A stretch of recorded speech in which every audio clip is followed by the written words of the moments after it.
अब वो कहता कि अब तुम परमेश्वर के ही तेजस्वी रूप में अंश अंश करके बदलते जाते हो। जब आप रोज परमेश्वर की प्रेजेंस में अब बैठते हैं तो परमेश्वर आपको एक ही दिन में प्रेरित नहीं बना देगा, आपको एक ही दिन में यीशु नहीं बना देगा। वो आपकी लाइफ पे अंश अंश करके काम करता है। एक कमी आपकी लाइफ से वो निकालने के लिए वो आपकी अगुवाई करता है। जब आप रोज उसकी प्रेजेंस में बैठते हैं, वो कहता वो ग्लोरी जो मूसा के चेहरे पे थी अब वो तुम्हारे चेहरे पे आ सकती है, तुम्हारी लाइफ पे आ सकती है।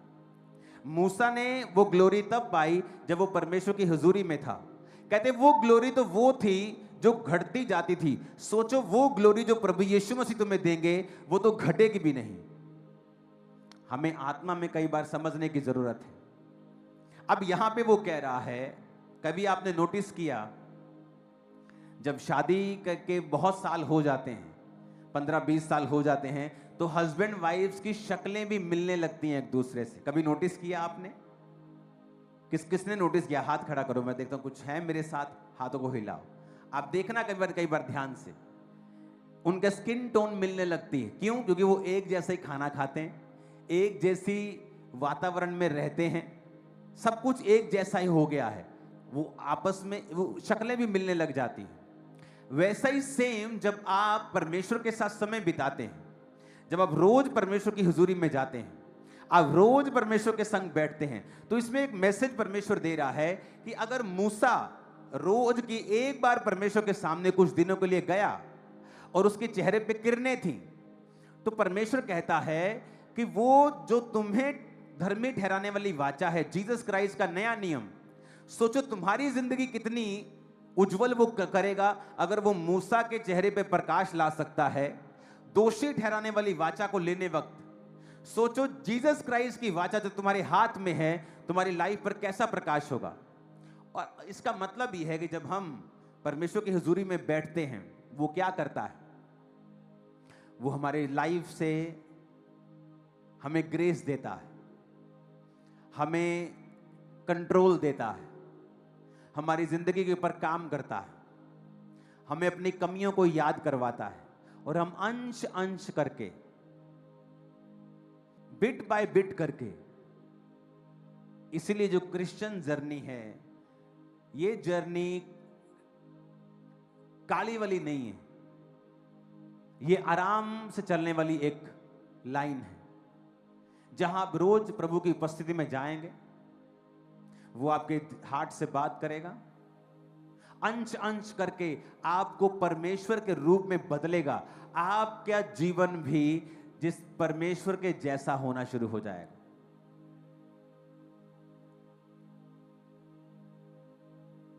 परमेश्वर के अंदर कोई डर नहीं है, उसको बीमारी से डर नहीं लगता, उसको शैतान से डर नहीं लगता। एक नजर जादू टोने में पड़ी तो वो भस्म हो जाएगा, भस्म से भी भस्म हो जाएगा, उसकी भस्म भी भस्म हो जाएगी। वैसा स्वभाव परमेश्वर आपको देते हैं। जब आप उसकी प्रेजेंस में जाते हैं रोज, फिर वही बीमारी आपको डरा नहीं पाएगी, और आपकी लाइफ की क्लैरिटी आपको नजर आएगी कि मुझे क्या करना है, मुझे कैसे आगे बढ़ना है। और कई बार आपको अगर समझ भी नहीं आएगी, आप उसी रास्ते नेचुरली चलना शुरू कर देंगे जो परमेश्वर ने आपके लिए ठहराया होगा। ये ब्यूटी है क्राइस्ट की।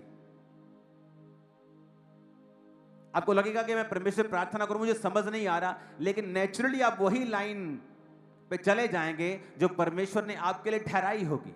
आज मैं बाइबल टीचिंग दे रहा हूं, आज बच्चों के लिए वचन नहीं है। हालेलुया। फिलिप्पियों 1:6 में लिखा, मुझे इस बात का भरोसा है कि जिसने तुम में अच्छा काम आरंभ किया वो उसे यीशु मसीह के दिन तक पूरा करेगा। कैसे पूरा करेगा? तुम परमेश्वर की प्रेजेंस में होंगे, और परमेश्वर ने जिस काम के लिए तुम्हें तैयार करना है वो तभी कर पाएगा जब तुम अंश अंश करके बदलोगे, और अंश अंश करके तभी बदलोगे जब उसकी हुजूरी में रहोगे। और वो तुम्हारे जीवन से कमियों को दूर करेगा। जिस तरह कुम्हार पेशेंस के साथ उस मिट्टी को साफ करता है धीरे धीरे करके, फिर वो उसे गीला करता है बैप्टिज्म की तरह, फिर वो उसको मशीन पे चढ़ाकर उसको हाथ से शेप देता है और एक तरफ से उसे मारता है परमेश्वर की तरह, कि एक तरफ से वो तुम्हें संभालता है और एक तरफ से वो तुम्हें परीक्षा में रखता है। मैं आपको बता रहा हूं कि अगर आपकी लाइफ में, क्योंकि परमेश्वर के पास एक मकसद है, जिस तरह दाऊद की जिंदगी में मकसद था कि वो उसे राजा बनाना चाहता था, पर 30 साल तक वो राजा नहीं बना। परमेश्वर उसके जिंदगी में मुसीबतों और परसिक्यूशन के द्वारा आग की भट्टी में रखकर उसे साफ कर रहा था, उसे अंश अंश करके बदल रहा था, ताकि जब ये उस कुर्सी के ऊपर जाए इनफ ग्रेस हो इसके ऊपर और यह संभाल सके। मान लीजिए परमेश्वर ने आपकी लाइफ में एक बुलाहट दी है और एक टारगेट है। अगर आप हाउस वाइफ हैं, आप एक नॉर्मल वर्कर हैं, आप एक नॉर्मल दिहाड़ी वाले हैं, चाहे किसी कंपनी के सीईओ हैं, परमेश्वर की योजना आप सबके लिए एक है, अलग अलग सबके लिए है, लेकिन योजना उसकी एक है। वो आपको अपनी ग्लोरी में लेकर जाना चाहता है, आपको अंश अंश करके बदलना चाहता है और आपको इस्तेमाल करना चाहता है। लेकिन तभी आपको इस्तेमाल करेगा जब आप उसके जैसे होंगे, क्योंकि वो शैतान जैसे को इस्तेमाल नहीं करेगा। अब क्या होता है, अब एक चेंज आता है। वो चेंज क्या है? मान लो आप एक बहन है और आपकी जेठानी के साथ बिल्कुल बनती नहीं, आप हर टाइम कुड़कुड़ करती हैं, हर टाइम आप उसको नीचा दिखाने की कोशिश करती हैं या अपना गुस्सा दिखाने की कोशिश करती हैं। ये एक रुकावट है। परमेश्वर कहता मैं अंश अंश करके तुझे अपने तेजस्वी रूप में बदल दूंगा। फिर क्या होगा? फिर वो होगा जो परमेश्वर ने आपकी लाइफ के लिए सोचा हुआ है कि मैं इसको इस स्थान पे लेके जाना चाहता हूं, मैं इसको उस आत्मा में यहां लेके जाना चाहता हूं, उसके बाद मैं इसकी जिंदगी में बरकत दूंगा और अपनी योजना पूरी करूंगा। पर ये बहन क्या कर रही है, ये भाई क्या कर रहा है? ये दुश्मनी रख रहा है, इसके जीवन में एक कमी है, ये व्यभिचार नहीं छोड़ रहा। फिर परमेश्वर आपको बीमार करेगा और वो आपको गरीबी में डाल देगा और फिर वो आपको परीक्षा में से लेकर जाएगा।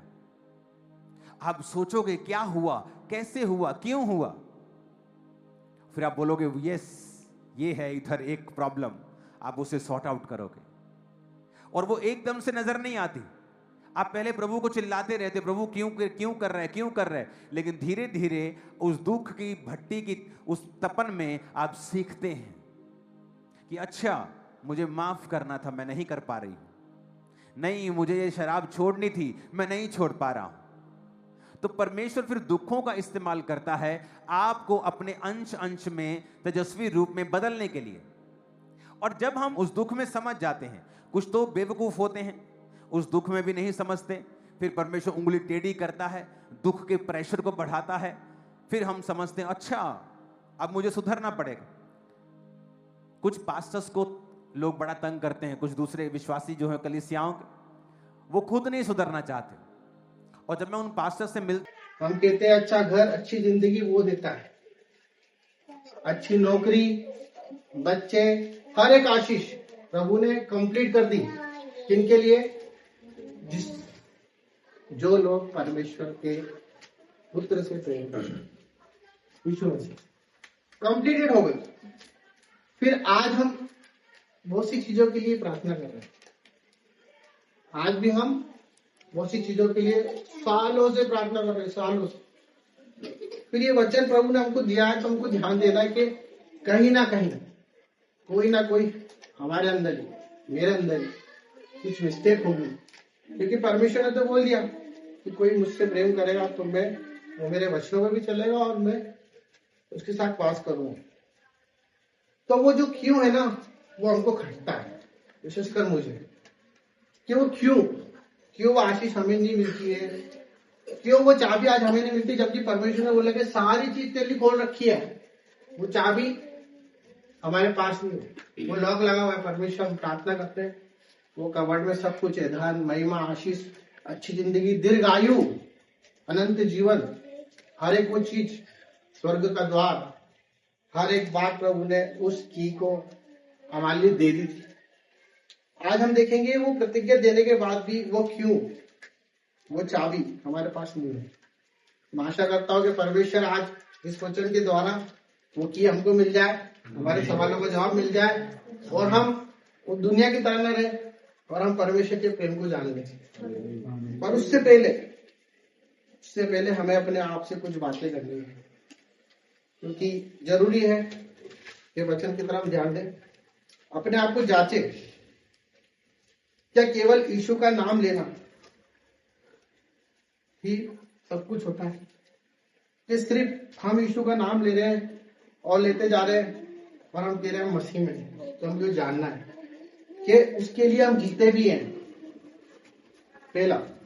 दूसरा हमें देखना है कि मसीह का प्रेम मुझ में दिखता है कि नहीं दिखता है। तीसरा हमको देखना है क्या मेरे शब्दों से मसीह को महिमा मिलती है कि नहीं। कि मैं उससे सिर्फ प्रेम करता हूं तो ये शब्दों से करता हूं कि हाँ प्रभु आपसे बहुत प्यार करता हूं, पर मेरी सोच तो प्यार ही नहीं करती। और हमको ये देखना पड़ेगा कि जब हम आईना देखते हैं, अपने भीतर देखते हैं, तो हम उसको दिखाई देते हैं कि नहीं, हमारे हृदय में वो दिखता है कि नहीं दिखता है। तो कुछ वचनों को हम देखेंगे, क्योंकि ये सब चीजें इसलिए है क्योंकि परमेश्वर ने हमसे प्रेम किया। उसने वचन बोला कि जो मुझसे प्रेम करता है वो मेरे वचन को भी मानेगा, मेरा पिता भी उससे प्रेम करेगा। प्रेम ऐसी चीज होती है जो हर एक चीज दे देती है, निस्वार्थ। मेरा बर्थडे था, मेरे भाई बहनों ने मुझे सब कुछ दिया, दिल खोल के प्रेम से दिया, है ना। वो प्रेम जो वापस नहीं लेता है। तो परमेश्वर ने सारी आशीष दे दी, फिर हमको क्यों नहीं मिल रही? तो हम भजन संहिता 118 उसका 8वां वचन पढ़ते हैं। भजन संहिता 18:8 यहोवा की शरण लेनी मनुष्य पर भरोसा रखने से उत्तम है। हालेलुया। परमेश्वर का वचन ये कह रहा है कि यहोवा का शरण लेना अच्छा है मनुष्य पर भरोसा रखने से, क्योंकि मनुष्य परमेश्वर ने बनाया, वो जानता है कि मनुष्य क्या है। मनुष्य पलट सकता है, परमेश्वर कभी नहीं पलट। तो वो ये कहता है कि हम उसके जीवन में उसके शरण में रहते हैं कि जब हमें कुछ भी चीज की नीड्स होती है, कुछ भी चीज की हमको, हम तुरंत मनुष्य की शरण में चले जाते हैं, मनुष्य पर भरोसा कर लेते हैं कि ये हमारे लिए करेगा। परमेश्वर तो न जाने कब है, पर हम पहले उससे बात कर ले, इससे बात कर ले, उससे परमेश्वर से हम बात नहीं करते। तो हमको ये देखना पड़ेगा कि जब उससे शरण हम उसके पास लेंगे तो परमेश्वर अपने लिए हर एक वो चीज कर सकता है। आज उसने वादा किया है कि तुम प्रतीति कर लो, जो तुमको चाहिए ना तुम प्रतीति कर लो, वो सब कुछ तुम्हारे लिए हो जाएगा। तो क्या हम जो जीवन जी रहे उसमें हमको देखना है कि बहुत से लोग हमारे आसपास भी हैं, हम चर्च जाते हैं, हम सब कुछ करते हैं, आराधना करते हैं, हर एक बात करते हैं, और हम देखें कि हमारे आसपास वाले लोग भी वैसा ही कर रहे हैं, पर हमारे जीवन का आकार वैसा का वैसा ही है जैसा आज से 5 साल पहले था, जैसा आज से 10 साल पहले हम वहीं के वहीं खड़े हैं। हम किसी चीज के लिए दुआ कर रहे हैं, वो दुआ हमारी हो ही नहीं रही। तो हमें पता लगेगा कि हम क्या मालूम किसी मनुष्य के अधीन तो नहीं है, कहीं ऐसा तो नहीं हम किसी पर्टिकुलर सब्जेक्ट के ऊपर टिक गए, क्योंकि परमेश्वर तो देने के लिए बैठा है। जब उसने बोला कि सब कुछ मैं दे दूंगा, तो देने के लिए बैठा है। फिर भी हम लोग आते हैं, अपना सब कुछ करते हैं, तो वहां पे हमको जांचना है कि हम सच में यीशु मसीह के लिए आए कि नहीं। हम कहीं ऐसा तो किसी को इम्प्रेस करना है, बुरा मत मानना, परमेश्वर वचन में लिखा है, ठीक बोलो। हम आगे देखते हैं तीतुस 1:16।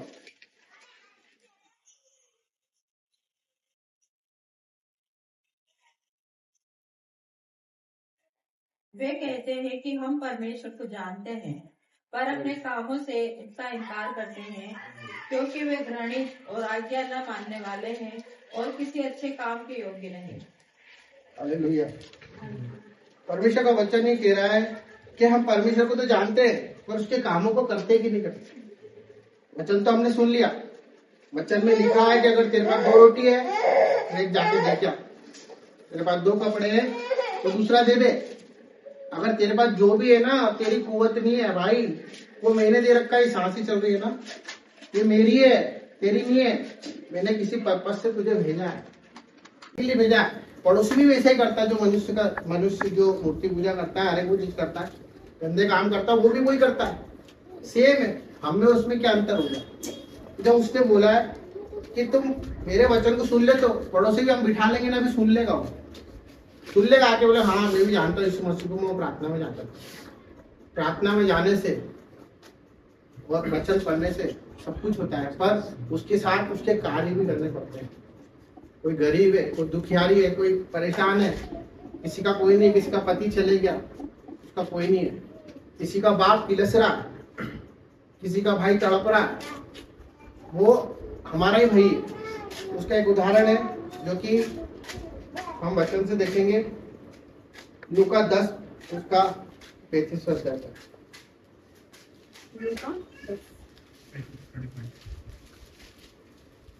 दूसरे दिन उसने 2 दिनार निकाल कर, हाँ यही उसका 30 से 35 तक। यीशु ने उत्तर दिया, एक मनुष्य यरूशलेम से यरीहो को जा रहा था कि डाकुओं ने घेर कर उसके कपड़े उतार लिए और मार पीट कर उसे अधमरा छोड़ चले गए। पूरा पढ़ो। और ऐसा हुआ कि उसी मार्ग से एक याजक जा रहा था, परंतु उसे देख के कतरा कर चला गया। इसी रीति से एक लेवी उस जगह पर आया, वह भी उसे देख के कतरा कर चला गया, परंतु एक सामरी यात्री वहां आ निकला और उसे देखकर तरस खाया। उसने उसके पास आकर उसके घाव पर तेल और दाखरत डालकर पट्टियां बांधी और अपनी सवारी पर चढ़ाकर सराय में ले गया और उसकी सेवा टहल की। दूसरे दिन उसने 2 दिनार निकालकर सराय के मालिक को दिए और कहा, इसकी सेवा टहल करना, और जो कुछ तेरा और लगेगा वो मैं लौटने पर तुझे भर दूंगा। हालेलुया। हालेलुया। ये कौन था? सामरी के विषय आप सब जानते, परमेश्वर को नहीं जानता था, जानते थे या नहीं जानता था, पर वो कार्य को जानता था करना, क्योंकि उससे पहले एक याजक आया, फिर लेवी आया। वो याजक कौन? जो आराधनालय में प्रार्थना गृह में रहते हैं, याजक, प्रेस्ट, वो लोग छोड़ के चले गए। प्रार्थना करते थे इसके लिए, पढ़े रहने दो, खून बंद हो जाएगा, है ना, ठीक हो जाएगा अपने आप।